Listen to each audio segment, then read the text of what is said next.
Westminster City Council, and we're in the middle of Black History Month. And today we're going to be doing a cook and chat. We're going to be making some really yummy African and Caribbean food, and we're joined here with Sham and myself, Paige, and Celine from Solutions. So Solutions is a social enterprise, and it was created to find solutions to the problems surrounding mental health. So what we do is we host events, workshops, we pump out like tons of free content to help people look after their mental health in a nutshell. Nice. World Mental Health Day was on Monday, and so in light of that, we're going to be talking about mental health within the Black community, which also ties in with Black History Month. So yeah, let's get cracking.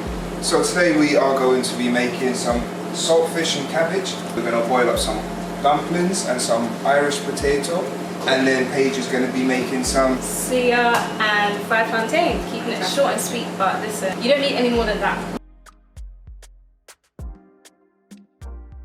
Men, we're not taught to talk about it in the Black community. We're taught to sort of man up and take it, and you know, if there's something wrong, keep it to yourself, sort of thing. So it's really good that we're more in a time now where young Black males are more willing and happy to speak up about it, which has encouraged a definite change in terms of how people are looking at mental health. Yeah. Even when you can't get support that is professional, just as a starting point, having a community of people that you can talk to, people that you can cook with, people that you can do things with as an outlet is really, really helpful for your mental health. Yeah. And it's funny because when we spend our day-to-day, more time we're working, we're commuting back and forth from work, and like our working environment as well has such a huge impact on our mental health. Yeah.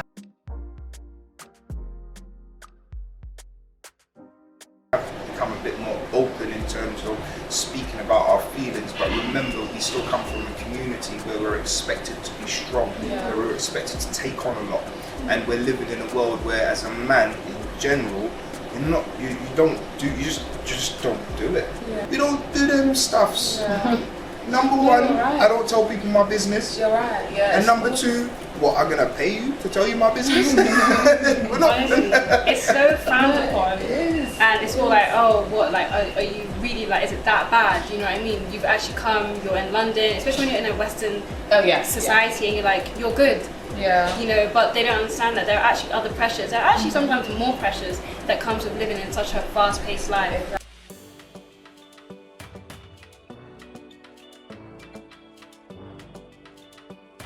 We don't have simple food. Yeah, it does require a lot of ingredients in that sense, and especially because of the flavouring good, and you can have it with so many other things.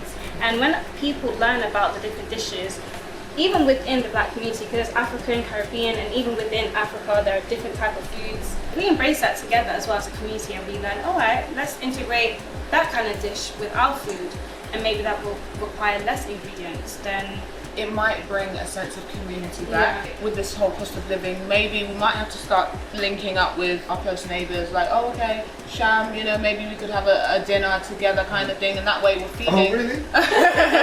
We're feeding each other, but perhaps at maybe a less cost. Our food takes a lot of ingredients, but when you put it together, you can make a one pot go a long way.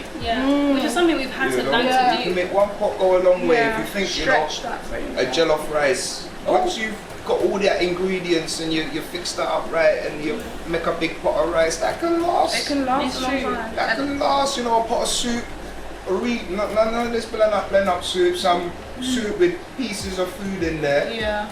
That can last, and it can share around to a lot of people. It's a bit of a double-edged sword in terms of how we do it, but I think in what you've just said, in terms of bringing people back together, in terms of bringing communities back together.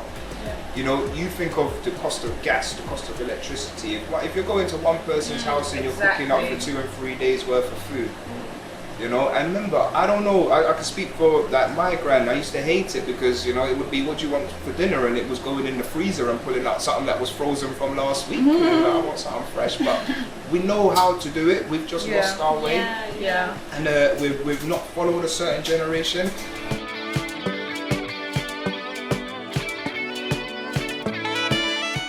As you can see, we've come to the end, and this is what we've been working away on in the kitchen. But one of the key things that we've got out of this session is engagement, is talking, is understanding in terms of how we can help one another going forward when it comes to mental health, when it comes to things in the black community and in any community. You know, I just want to thank our guests for coming in and being part of this today, because that's really helpful. Thank the people in Westminster Council for allowing us to use the kitchen. Thanking Westminster Council actually for giving us a platform to be able to do these kind of things to promote Black History Month and the mental health issues within the black community. I haven't got anything else to ask that apart from I'm ready to dig in. Yeah, so